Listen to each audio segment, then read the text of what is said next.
Las voces de los verdaderos protagonistas. En Voces RCN. Verdaderos protagonistas son los invitados a Voces RCN esta noche. Está en primer lugar con nosotros la lideresa del Pacto Histórico, Ana María Nates. Bienvenida a este programa. Hola, muy buenas noches a todos los que se conectan. Muchas gracias por la invitación. Gracias por venir.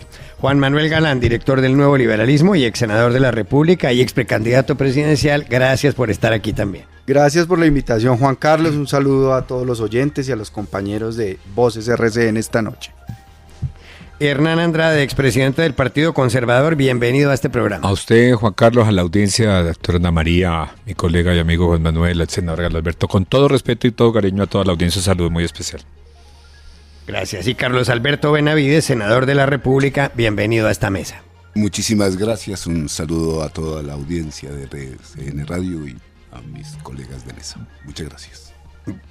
Bueno, hoy tuvieron lugar marchas en prácticamente todo el país, marchas convocadas por el presidente de la República, Gustavo Petro, y por su gobierno, con la idea de que se empiece a abrir camino la consulta popular que quiere convocar el jefe del Estado como consecuencia de que en la Comisión Séptima del Senado pues se hundió el proyecto de reforma laboral. El presidente Petro además habló en las últimas horas y entre otras cosas dijo esto.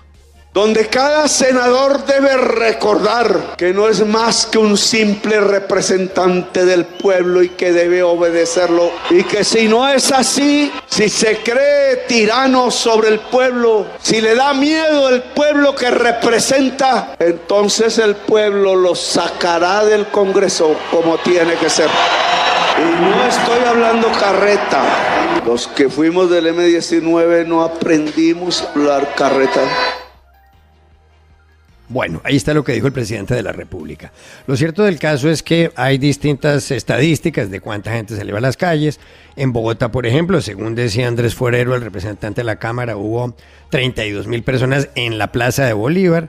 En Cali también hubo unos miles de personas, en Medellín menos, pero en muchos pueblos salió gente. Fabio Arias, del presidente de la CUT, decía que a él le parecía que la movilización había sido muy importante. La pregunta en concreto es, ¿qué efectos políticos creen que tienen estas marchas del día de hoy, sobre todo de cara a la consulta popular, en donde de convocarse pues tendrían que participar por lo menos 13.600.000 personas aproximadamente, es decir, 2 millones más que las que votaron por el presidente de la República? Juan Manuel Galán. Bueno, ¿qué efectos políticos tiene esto para el país? Creo que en una democracia como la que tenemos, pues hay unas instituciones y las instituciones hacen parte de un acuerdo que se dio cuando se aprobó la Constitución de 1991, acuerdo en el que participó el M19, participó Gustavo Petro y una buena cantidad de constituyentes en esa época que representaban esa fuerza política. Y en esas instituciones de la Constitución, pues hay una separación de poderes, hay un respeto por la rama legislativa, que además el pueblo eligió para un periodo de 4 años.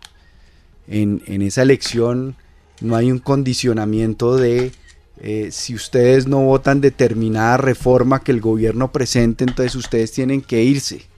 No, ustedes se irán cuando cumplan su periodo congresional y se presenten o no a una eventual reelección. Lo que yo veo como efecto es que vamos a tener una campaña muy confrontacional, muy de división, muy de disputa, muy de descalificación, con un lenguaje político y un discurso político que va escalando en agresividad. Y yo creo que eso no nos conviene para nada a los colombianos en este momento, porque hay una crisis de confianza en el país, hay incertidumbre. 81 de cada 100 jóvenes están pensando en irse del país. Hice una encuesta así muy rápida la semana pasada que estuve en la Universidad del Atlántico en Barranquilla y le pregunté al auditorio que levantaran la mano los jóvenes que estaban pensando en irse del país, y le cuento que coincidió esa estadística de 81 de cada 100 jóvenes pensando en irse del país, y se están pensando en irse del país porque no encuentran oportunidades. Y cuando hay confrontación, ya sabemos en este país, esas confrontaciones, esa polarización política, ¿en qué termina? Termina en violencia, termina en muertos. Y eso pues tenemos que lograr algún día superarlo los colombianos. Yo creo que deberíamos buscar reconocer que la gente en la calle está reclamando un cambio que no ha llegado.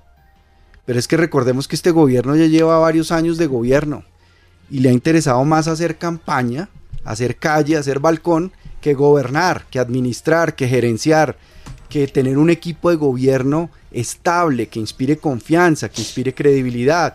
Vamos ya por el 4º ministro de Hacienda. Imagínense qué mensaje de confianza, de estabilidad, de seguridad para las inversiones, para los empresarios puede dar que un presidente vaya por el 4º ministro de Hacienda en su tercer año de gobierno. Entonces, me preocupa mucho esta tendencia de escalar la agresividad en el discurso político, porque ya sabemos en Colombia y en el mundo cómo está terminando esto, en procesos de derramamiento de sangre y de violencia muy graves para el país. Carlos Alberto Benavides, ¿coincide con ese punto de vista? No, miren, yo creo que las movilizaciones sociales permiten algo que es fundamental en este país, que es abrir el debate, construir escenarios de politización en términos de que la gente se entere y conozca lo que se debate y se discute o se vota incluso en escenarios como el Congreso. Nuestra cultura política se ha acostumbrado a que aquí existen lugares vedados, sitios cerrados, en donde una suerte como de élite, usualmente sin una claridad de sus intereses y demás, decide a puerta cerrada. Nosotros le hemos denominado a esta posibilidad de encontrarnos en la calle con emoción, con carnaval, democracia en movimiento. Y eso permite justamente que la gente reflexione, los debates de país lleguen a lo cotidiano. Pero por otra parte también permite tener una relación con el artículo 3 de la Constitución. La soberanía recae en el pueblo y el pueblo tiene 2 posibilidades para ejercerla. Una a través de sus representantes, a quienes elige, y otra de forma directa. Y lo que ha convocado hoy esta movilización, que la hemos visto en todas las capitales del país, podemos ver las fotos, nosotros tenemos tranquilidad, sabemos, he sido profesor mucho tiempo, he analizado movimientos sociales, repertorios y formas, y entendemos que hay una disputa por esto de cuántos y demás, pero el hecho es que no hubo capital de este país, ciudad intermedia de este país, incluso municipios muy, muy importantes de varios departamentos, en donde la gente se expresó diciendo, hombre, nosotros queremos una consulta popular si no se respetan las decisiones, la posibilidad de que se restituya el Estado social de derecho, de que los colombianos vuelvan a tener bienestar y dignidad laboral. Y eso es muy importante. Y puede haber distintos intereses. 8 personas pues, que decidieron, la ley quinta se los permite, archivar una propuesta de reforma con argumentos pues débiles. Algunos dicen que técnicos, pero realmente si fueran técnicos se hubieran podido discutir. Otros dicen que debe solucionar cosas que la reforma no puede solucionar. Entonces la gente salió a marchar, esto politiza y nos permite algo muy importante, que en Colombia no se tome decisiones sobre la gente sin la gente. Y lo que genera violencia no es una suerte de polarización. Lo que ha generado violencia en este país una y otra vez es cerrar los espacios democráticos, es reducir el Estado y los lugares de decisión a pequeños grupos, es darle la espalda a la ciudadanía. Y eso pues no puede ocurrir, pero nosotros pensamos que justamente ejercicios como este abren el debate, nos permiten encontrarnos. Miren justamente este mismo escenario, que es un escenario de conversación, podemos diferir, pero nosotros estamos seguros que hay un camino, que es el camino de la democracia.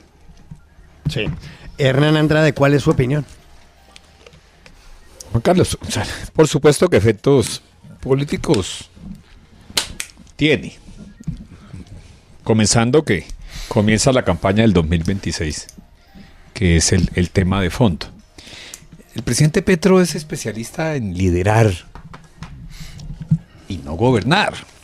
Él ha durado los 4 años en esta clase de tema Y hoy, por ejemplo, nadie se acuerda de la financiación de la campaña, ni del plateado, ni del catatumbo, ni de papá pitufo, ni de nada, porque entonces el tema es la consulta popular. Y cada día él trae un tema en el escenario.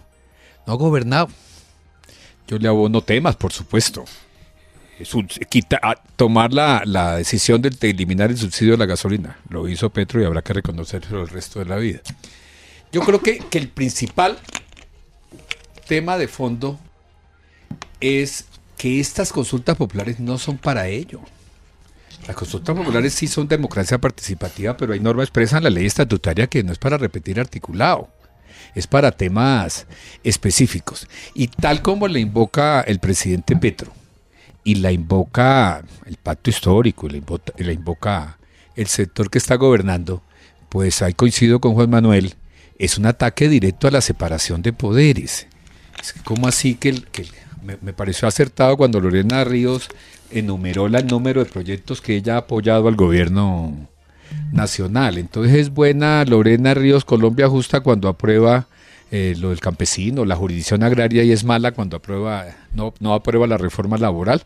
No, hay que respetar al legislativo, y el legislativo representa una de las ramas del poder público.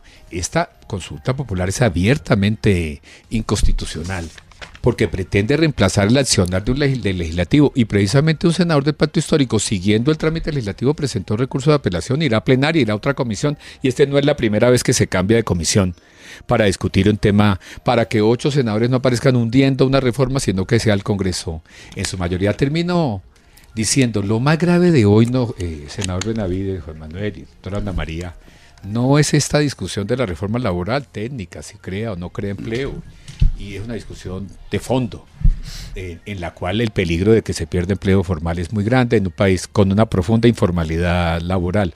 El más grave es si se llega a corroborar la renuncia del ministro de Hacienda.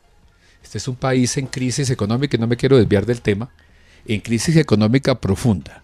Y un ministro de Hacienda seria, que eventualmente le diga al presidente que estamos literalmente quebrados en déficit, que haya que aplazar gasto, y que temas como la consulta popular de 500.000 millones de pesos para arriba no contribuyen para nada al bienestar fiscal del país, es mucho más grave de lo que sucedió hoy en un debate democrático. Así que efectos políticos tiene, por supuesto que tiene, pero es un ataque frontal a una rama del poder público y a la separación de poderes en Colombia.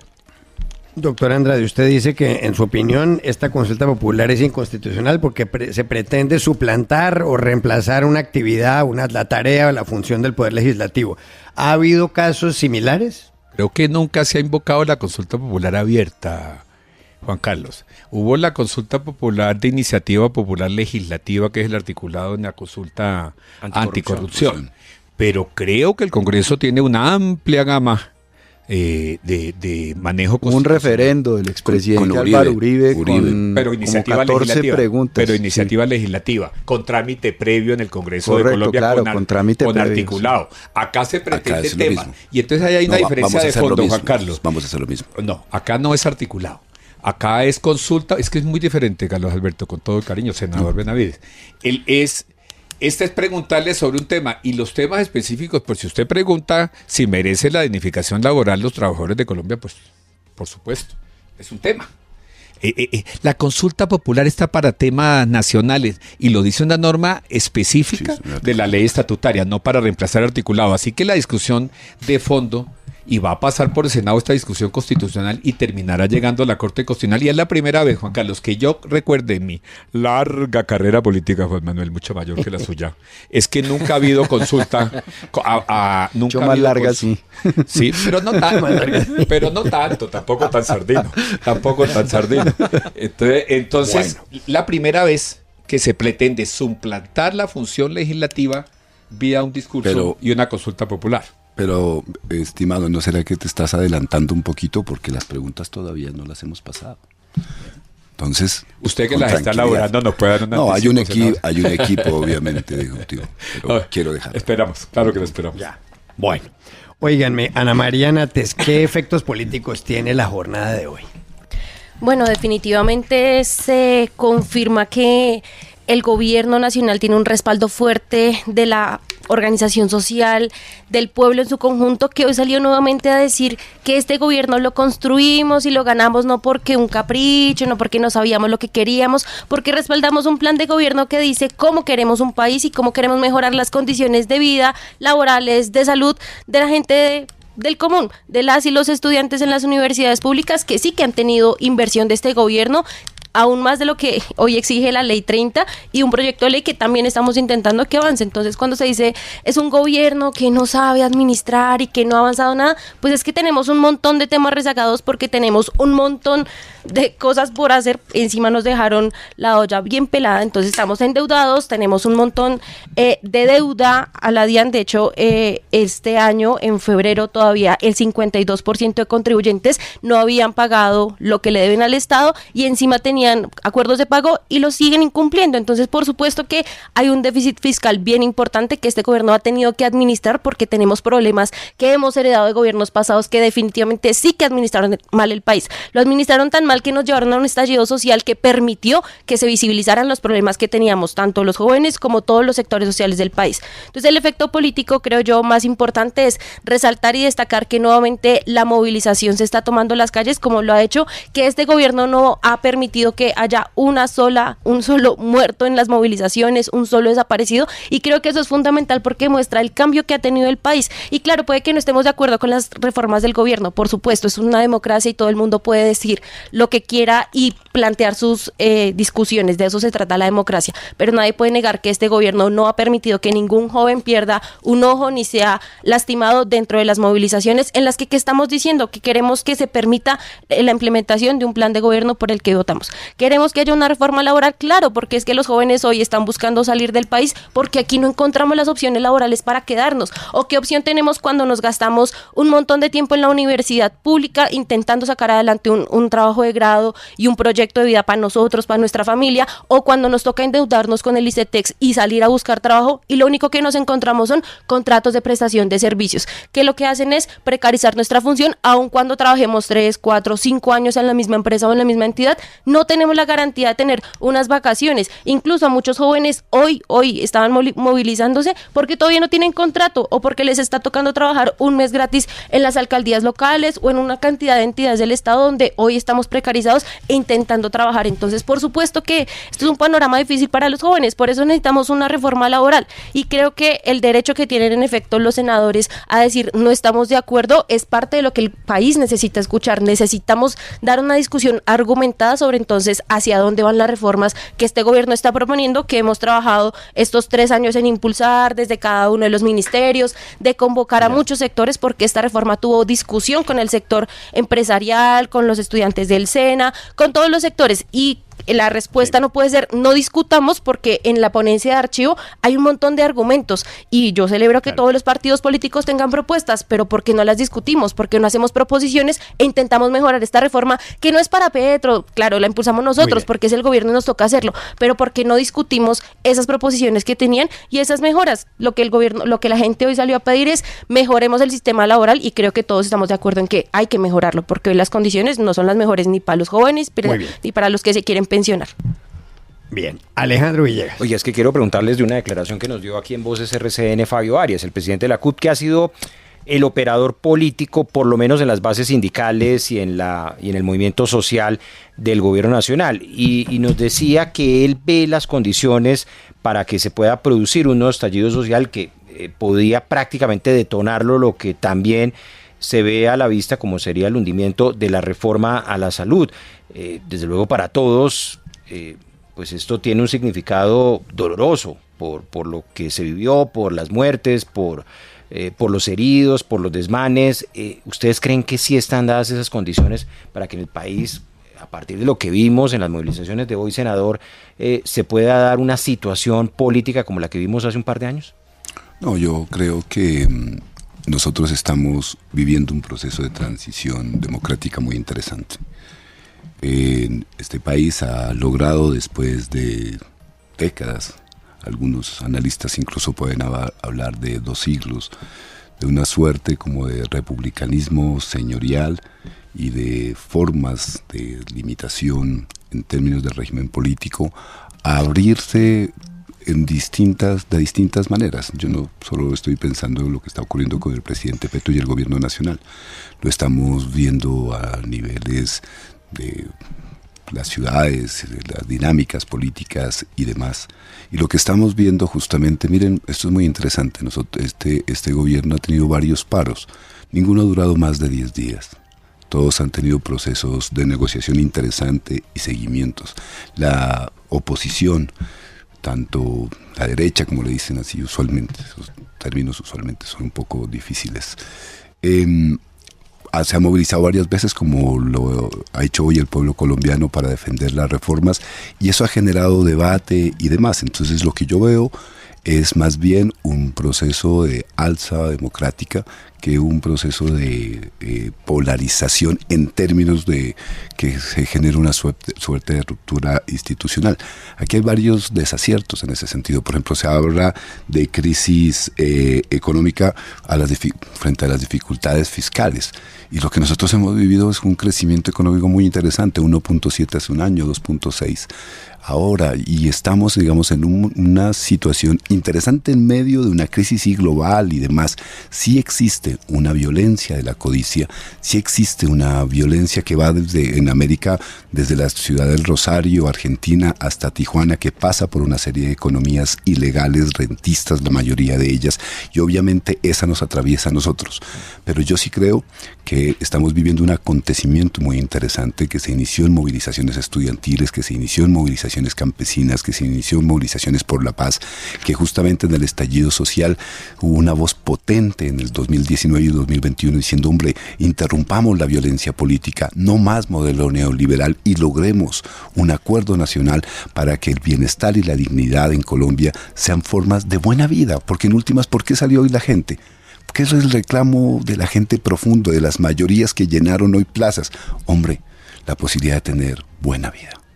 Doctor Galán, ¿usted cree que esa situación pudiera reeditarse en el 2025? Pues, como dicen, si uno quiere adivinar el futuro, lo único que tiene que hacer es ponerse a leer historia.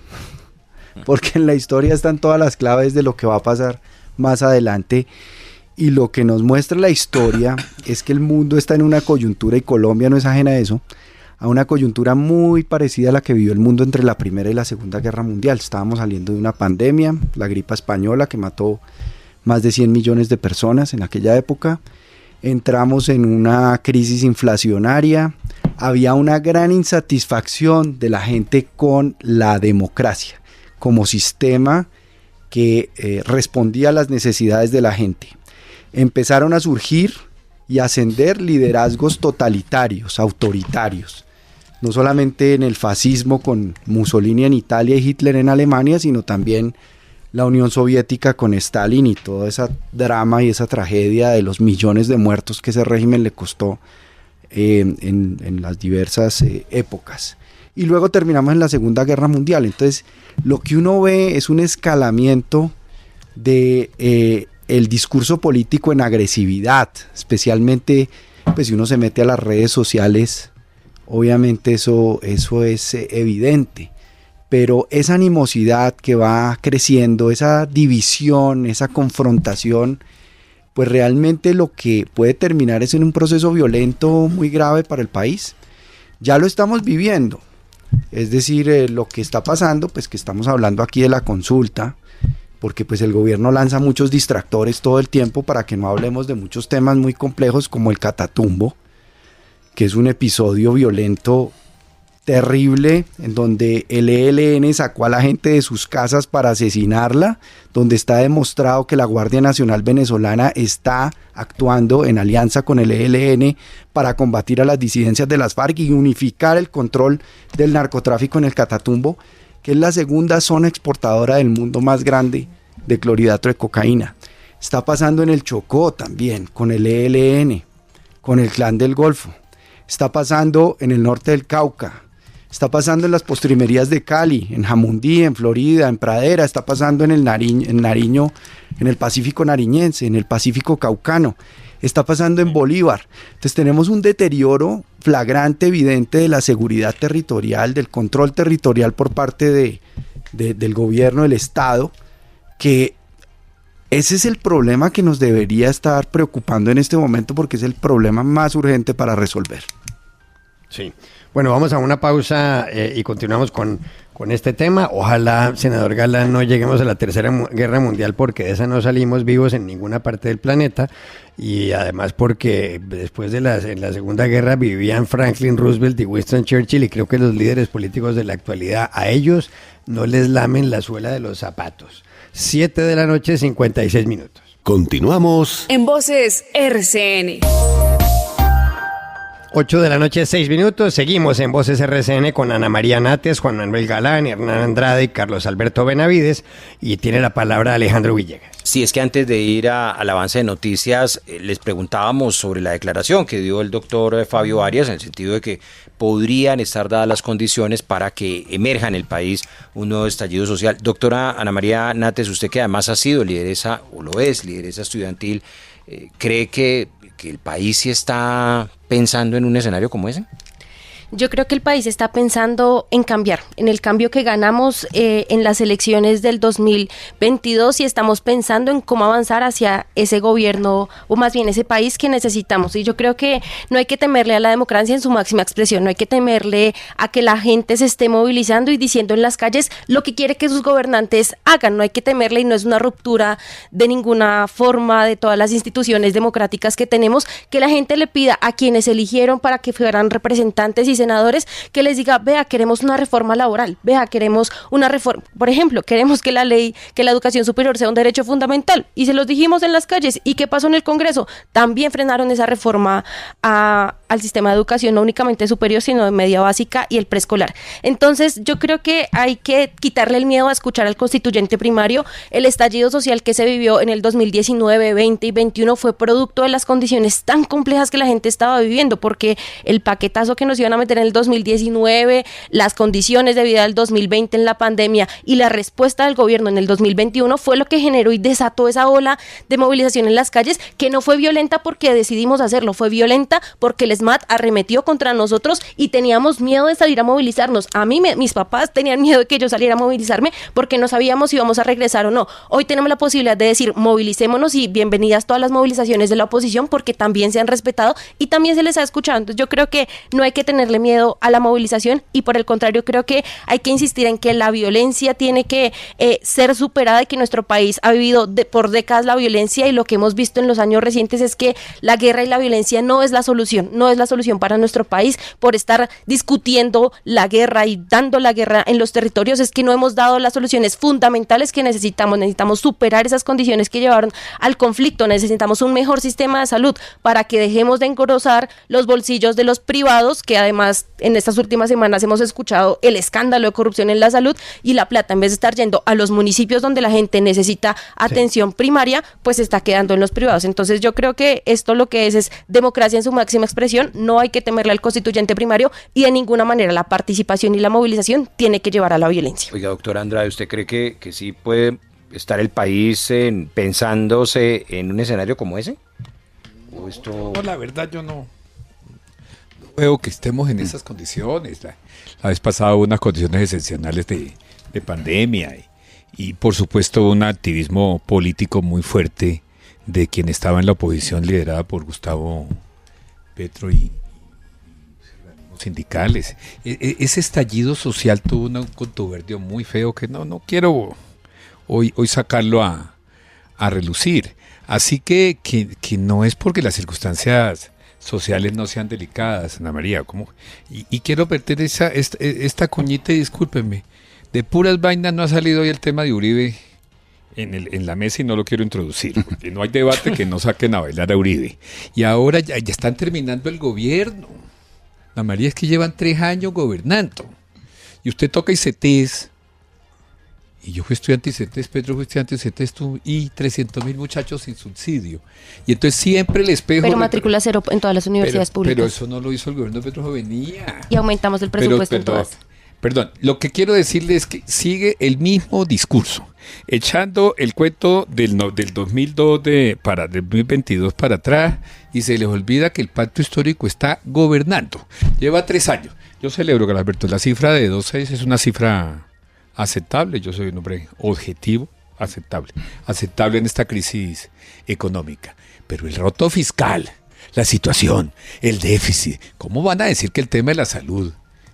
Si se debe 18 billones de pesos que se debía desde 10 se debía y 8 se aumentó por toda la terquedad, por todo lo que ha sucedido. Si los escándalos de corrupción de salud son de ahora, los de giros de que denunció Petro a paraísos fiscales, por favor, borrón y cuenta nueva, 20 de Pero julio. claro que la verdad sí empezó con Santos, ¿no, doctor ¿Pero Andrade? cómo? Cuando empezó con Santos, cuando Claro, intervino Salud. Y este gobierno los denunció y los está pero lo persiguiendo. siguió Eso es muy practicando. importante. En la reforma de la salud vendrá la discusión, Carlos Alberto, la reforma de la salud. Hoy la responsabilidad es del gobierno Petro. El 80% de los usuarios de salud están intervenidas.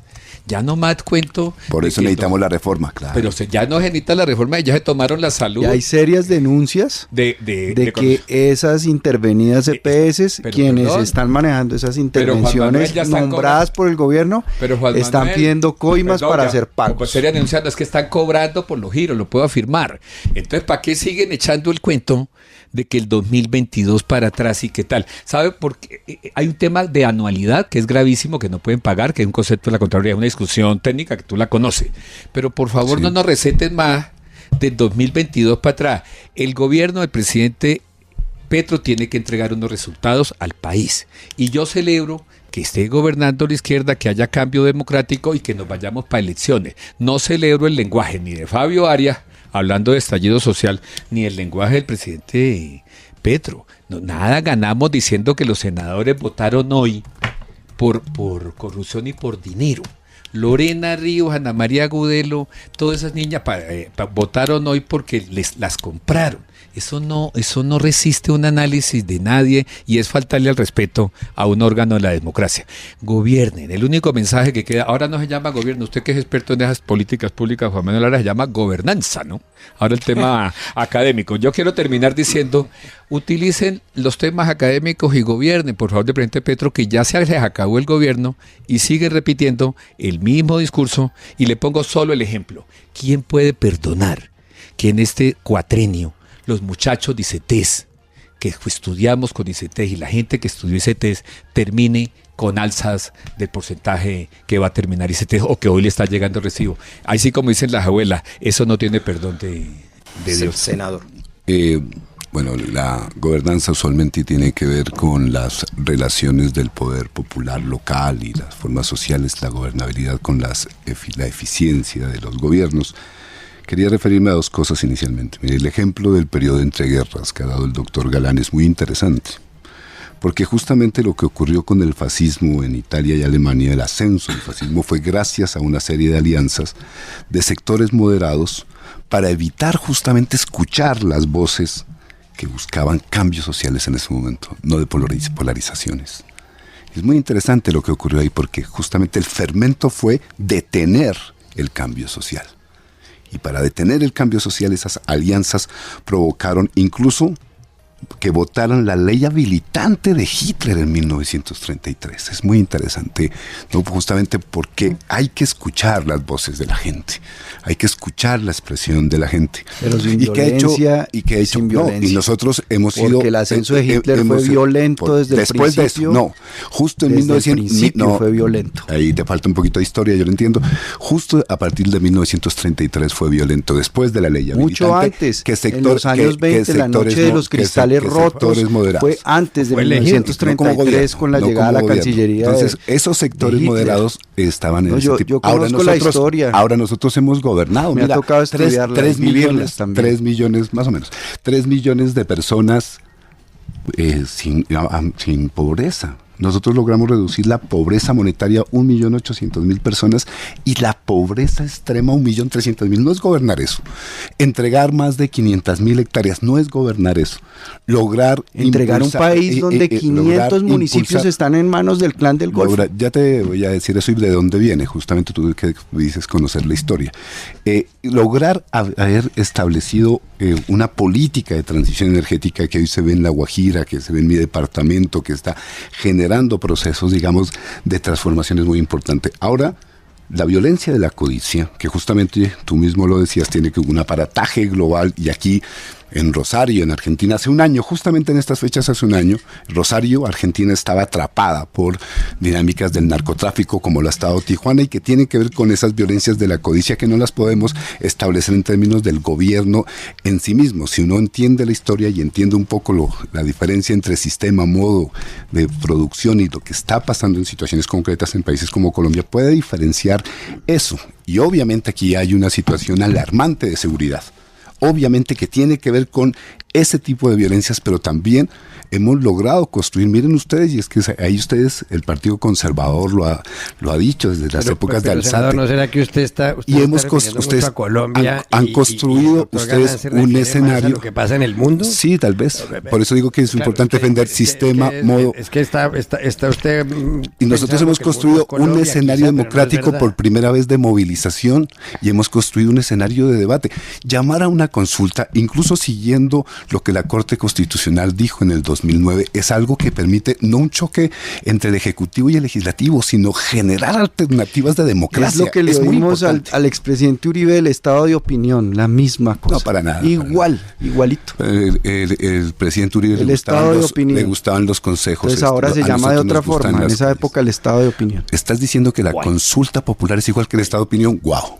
Muy interesante esa lectura constitucional. Es creer que se puede pasar por encima de la institucionalidad democrática. El artículo 103 es un artículo de la Constitución, hacer por Dios. Presiones indebidas. Pero mira lo que estás diciendo. El Congreso de la República. Tú empezaste tu disertación hoy defendiendo la Constitución y en este momento vas en contra que los colombianos eligieron democráticamente. Mire, y que hay que respetarlo hasta que termine su periodo y llegue un nuevo Congreso. Interesante. Cuando uno defiende la Constitución, la defiende. Bueno, óiganme, les quiero hacer una última pregunta a todos, porque ya nos quedan pocos minutos, de otro tema de actualidad del día de hoy, y es que pues todo indica que Diego Guevara se va a ir del Ministerio de Hacienda, y lo que queríamos preguntarles es qué mensaje envía el presidente Gustavo Petro al desvincular al doctor Guevara pues de esa cartera. Ana María Nates. Sí, yo primero quisiera decir que veamos después del 2022 muy rápidamente decretos de emergencia que nos tumba la Corte, reforma pensional que logró pasar así apretadita por el Congreso, pero demostrando que sí se pueden llegar a acuerdos, entonces que tampoco es cierto que seamos un gobierno que no discute, que no permite los consensos, un paro de transportadores resuelto en menos de una semana, la transición energética, 3 años para solucionar problemas estructurales del país, muy difícil, de verdad que nos queda muy difícil, pero lo estamos intentando, lo que pasa es que sigue habiendo limitaciones a la posibilidad de acción del gobierno y es en el Congreso de la República donde se tienen que aprobar las leyes, nos guste o no, así es nuestra Constitución, la respetamos y la respaldamos y por ejemplo que no hayamos podido tener una atención mucho más rápida a la situación de La Guajira pasa por que nos tumbaron la posibilidad que el gobierno tenía para hacerlo. Respecto al tema del Ministerio de Hacienda, yo creo que es fundamental decir que primero el presidente tiene la potestad y la capacidad de organizar su equipo de trabajo como mejor lo tenga en su consideración y que en efecto esto no es la primera vez que pasa en un gobierno. Hemos tenido muchos gobiernos que cambian de sus ministros y creo que en este momento la situación fiscal del país de verdad es preocupante y yo insisto en cómo todos y todas tenemos que pensar en esto. ¿Qué hacemos con la plata del Estado si es que no están pagando los impuestos los más grandes empresarios de este país? No ¿Qué hacemos con el tema? Porque usted mencionaba el tema de los impuestos, que es que la olla está raspada también para los colombianos que están pasando dificultades, porque claro, pero entonces si crece la economía y si mejoran las condiciones o de ilusión, pues es seguramente resultado de que la gente está sin plata. Claro, pero también tenemos unos indicadores económicos de cómo está mejorando hoy el país en todos estos elementos, entonces es una situación muy difícil que tenemos que resolver y yo lo que veo en este momento es, en cambio, es que estamos trabajando todos juntos por tirarle al gobierno y quién lo hace mejor o no, sino cómo hacemos avanzar este país. Tenemos la confrontación en el Congreso para no dejar pasar todo lo que hace. Incluso lo han dicho los senadores, vamos a pararnos a evitar que pasen las reformas. ¿Y eso a quién beneficia? ¿A quién beneficia que el país siga como está hoy? Yo creo que en todo sentido la discusión aquí tiene que ser cómo de verdad nos unimos y cómo decimos o cómo hacen los congresistas, porque esa no es mi responsabilidad, cómo los congresistas que hoy tienen la responsabilidad y dicen que les importa al pueblo, legislen para el pueblo, mejoren las condiciones, jálenle las orejas al gobierno si hay que jalárselas, porque seguramente tenemos muchas cosas que tenemos que hacer mejor, pero con propuestas, con discusión, con avance, porque si no, creo que no estamos avanzando en la verdadera democracia que creo que debemos defender todos y todas. Perfecto. Hernán Andrade, ¿qué mensaje manda el presidente de la República, Gustavo Petro, al desvincular del Ministerio de Hacienda a Diego Guevara? Yo guardo todavía la esperanza que esa noticia mala no se materialice. Aquí hay dos voceros autorizados, como el doctor Carlos Alberto y la doctora María, que tienen Ya allá llevamos diálogo. sería es el tercer Pero ministro, ¿no? a eso me parece, es un pésimo mensaje. Y estaba haciendo memoria, Carlos Alberto, y yo como el decano, ya le dicen a los viejitos, Juan Manuel Pastrana, Juan Camilo Restrepo, y remata Juan Manuel Santos. Después arranca Junguito, que fue breve, Carrasquilla, 4 o 5 años. Al final alguien. Sí, porque el promedio, después arranca Oscar Iván, termina Oscar Iván. Y después viene el periodo de Santos. Mauricio Cárdenas, que fue casi Hacienda y tal. Sí. No ha habido 5 ministros de Hacienda en los últimos 20 años.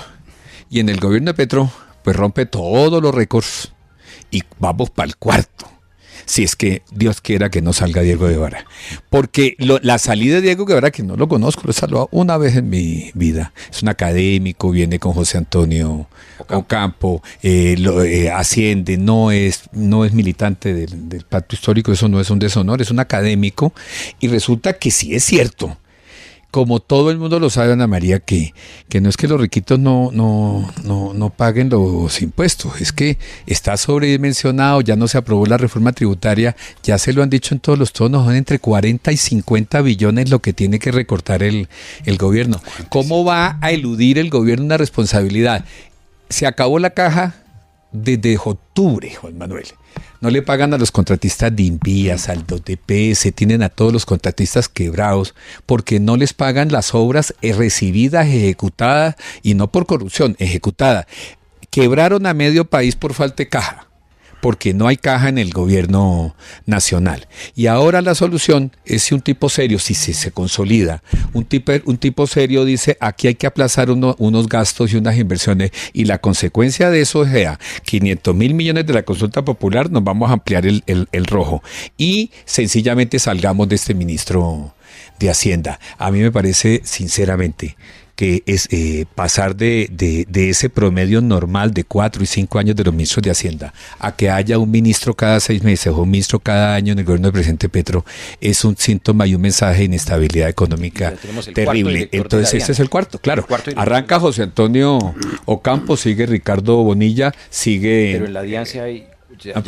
sigue el actual Diego Guevara, y remataría un cuarto y ojalá no haya quinto, porque entonces es mal. Entonces, en conclusión, o en suma, como decimos los abogados, Carlos Alberto, usted tiene pinta como de politólogo, como tal. En suma, decimos los abogados, es un pésimo... historiador. Bueno, como así, como ahí están debatiendo la historia con Juan Manuel. La gran verdad, pésimo mensaje que un hombre serio, a que le saluda una vez en la vida, pero lo observo como un académico, vaya a salir del gobierno. Ustedes que tienen línea directa con el presidente Petro, por favor, démosle estabilidad a la economía, que coincide con el 2.6 del trimestre pasado, que es un buen mensaje económico. Muy bien. Carlos Alberto Benavides, sí, ¿cuál es su opinión? Yo coincido con el doctor Andrade. Me parece que es muy importante que haya una estabilidad, obviamente, en el Ministerio de Hacienda. Diego Guevara ha estado desde el principio, fue uno de las primeras personas nombradas como viceministro, ha hecho una muy buena tarea acompañando inicialmente dentro de esta noción amplia que se tenía del acuerdo nacional al ministro Campo, y después ya en el manejo, cuando parte de la reforma tributaria y cuando ya entendimos que no se nos iba a hacer caso, que la conversación abierta para el acuerdo nacional estaba reducida, pues también acompañó al doctor Bonilla durante estos meses.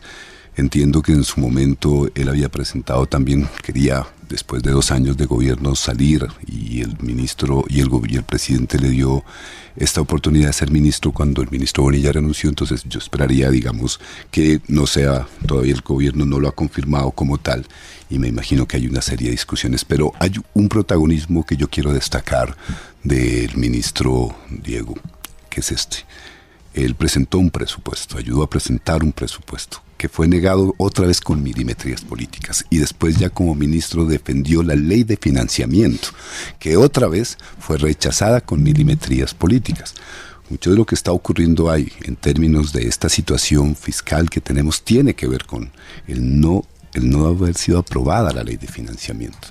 Y eso genera una serie de impactos que tienen que ver justamente con esos 47, 50 billones de los que el doctor Andrade ha hablado. Esa situación que es la misma, porque es un poco lo que nosotros estamos criticando. Nosotros no criticamos que la ley quinta permite obviamente a los senadores, hacia los congresistas en general, hacer cosas, pero aquí hay una situación de milimetría política en términos de obstruir y bloquear al gobierno en sí mismo, porque uno después habla con la gente, tiene este tipo de escenario diciendo, sí, nosotros estamos de acuerdo con la reforma laboral, sí, claro, estamos de acuerdo con la reforma de la salud, no pueden existir por allí 82 billones de pesos al año volando escondidos sin que se sepa exactamente qué ocurre mientras las EPS están en quiebra, pero uno dice, pero venga, si estamos de acuerdo en esas, ¿por qué no lo discutimos en el Congreso y por qué bloquean? Porque la intención es en sí misma bloquear al gobierno. Entonces, una de las cosas muy interesantes de nuestro ministro actual, que es una persona muy responsable, vuelvo y digo, fue haber intentado que aquí se aprobara la ley de financiamiento. Se reunió con todas las bancadas, uno a uno, en las económicas, en las terceras y cuartas. Incluso se había llegado a acuerdos, se aceptaron una serie de propuestas y en el momento de la votación votaron en contra. Entonces, algo está ocurriendo con la democracia. Algo está ocurriendo con la democracia se parece mucho, para volver a hablar de historia, esa noción del país nacional y el país político de Gaitán.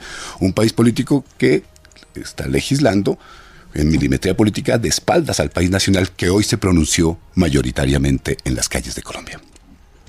Muy bien. Juan Manuel Galán, ¿qué piensa usted del mensaje que enviaría el presidente Petro si saca del gabinete o lo desvincula al doctor Guevara? Pues hay una cosa que es un intangible en la economía y los economistas lo saben muy bien, que es la confianza. Cuando no hay confianza, la economía no se puede desarrollar, no puede crecer. Y hoy en día los mensajes de inestabilidad, que pues un cambio de una cuarta vez, un nuevo ministro de Hacienda, pues genera inestabilidad, genera desconfianza, y eso es pésimo para la economía, pésimo para la inversión, pésimo para los empresarios, que no son el diablo, que no son Satanás, como a veces los considera este gobierno. Es decir, los empresarios, el 95% de las empresas del país son microempresas. Hay que buscar que esas microempresas tengan las condiciones para volverse medianas empresas y que las medianas empresas se puedan volver grandes empresas.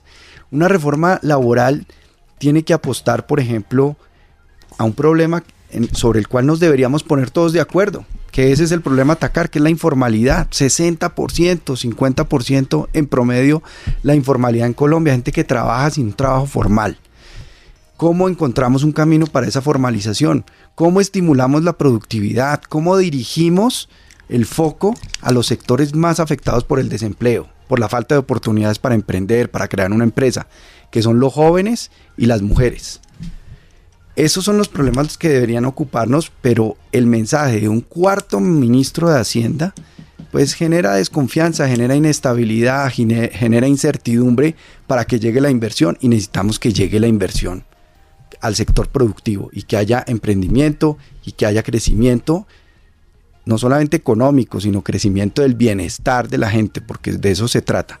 Pero a mí me dejó desde el principio muy preocupada la primera declaración de la ministra de Trabajo, Gloria Inés Ramírez, cuando dijo, esta reforma no es para crear empleo.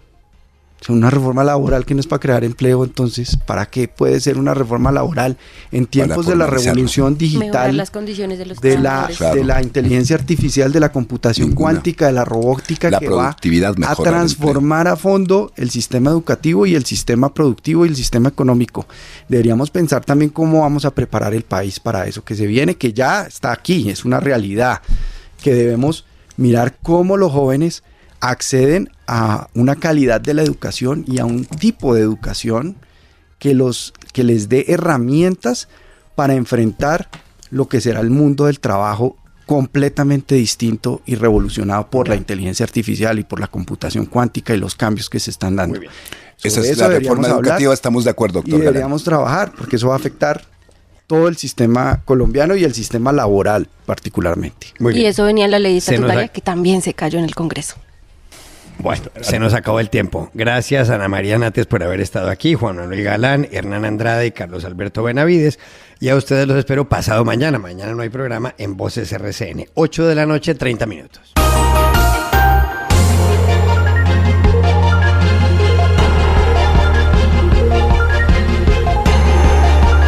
Voces RCN.